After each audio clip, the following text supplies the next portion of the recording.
I'm Jamie Hooper with RE/MAX Crest and jamiehooper.com, and today we're here to talk about the current state of the Greater Vancouver real estate market. Before we do that, I'd just like to remind you, if you get any value from these videos, if you wouldn't mind clicking on the thumbs up button.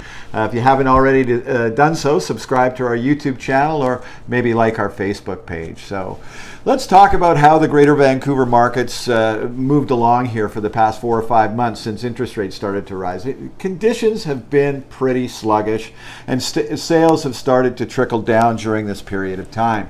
Why this is happening is interest rates have gone up a full 3% since March of this year. And to give you an idea of what that means in dollars and cents, if you'd taken out a $500,000 mortgage back in February or January or February of this year, that mortgage would have cost you $2,000 per month to pay off for the next 25 years. Well, now that same mortgage of $500,000 doesn't cost you $2,000 a month. It now costs you $3,000 a month, which means essentially the cost of borrowing money has gone up 50% during this period of time. And not only has it affected how much your payments would be, but it's also affected how much you qualify for. In a nutshell, people are qualifying for about 20% less than they did 6 months ago. So if you qualified for a $500,000 mortgage back in March, you now qualified for a $400,000 mortgage. If this isn't enough problems for you, we're expecting another rate hike sometime towards the second, third week of October as well. What this has done is it's put both buyers and sellers on the sidelines. When market conditions change like this, people sit back, and what they're trying to do is, those that were interested in either buying or selling, they're trying to time it so when the market's bottom, so they catch it, buyers on the way up, and sellers that want to sell in those type of market conditions as well. So let's have a look to see what's actually what's actually happened to prices over the 90-day period between June 1st and August 31st. As you can see from the graph behind me, and in the Lower Mainland, the price of a detached house is down 8.6% during that period of time. So if you multiply that over the course of a year, that's reducing at about a 34% annual rate if it was to continue at that. Is it going to do that? I have no idea. It just all depends on how soon they get a handle on inflation. Some people tell me it could be anywhere as quick as the beginning of next year, and other people tell me it could take 2 to 3 years before they get a grip on it. I kind of think things would be worse if it weren't for two other things. Number one, sellers would, if there were more sellers in the market and there was way more product out there, I think we would see prices coming down a lot quicker than we've seen so far.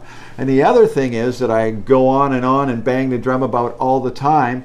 There are 50,000 people a year coming to the Lower Mainland every year. We already have a housing shortage. So with 50,000 more people coming in, I think those two things are propping it up and keeping it better than it would have been without these things. So some of the other things that I just like to talk about that concern me about the current market is mortgages coming up for renewal. Let's say you had bought your property in October of 2017, and the average price for a home back in October of 2017 was $385,000 in October of 1997. My apologies. Let's say you bought a house back then 25 years ago, and you're going to have it paid off this month. What would that look like? So you paid $385,000 for the home, and let's say you put $85,000 down.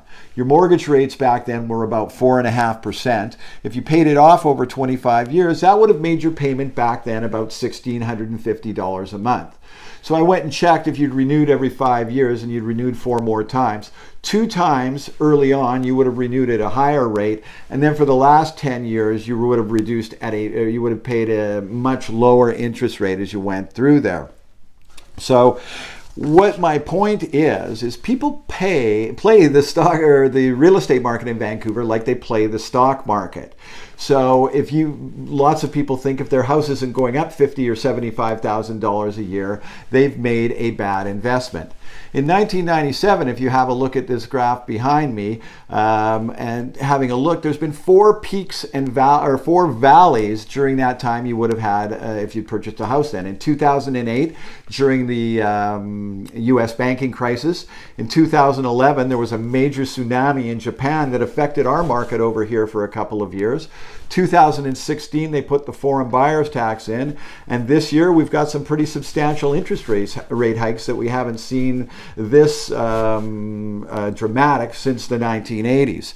So you're going to always have peaks and valleys. What I'm trying to do is explain the title of my mortgage here, of our video here, that says why now is a great time to buy real estate in Greater Vancouver. You're going to go through peaks and valleys every time over a 25-year period. You want to be buying when the market is slow, not when the market is busy and you're getting into multiple offer situations a bunch of times like people have been competing in for the last few years. So that's my 2 cents worth for right now. Thanks for taking the time to listen to this. We'll be back again soon with another video. I'm Jamie Hooper with RE/MAX Crest and jamiehooper.com, and don't forget to subscribe or hit that thumbs up button.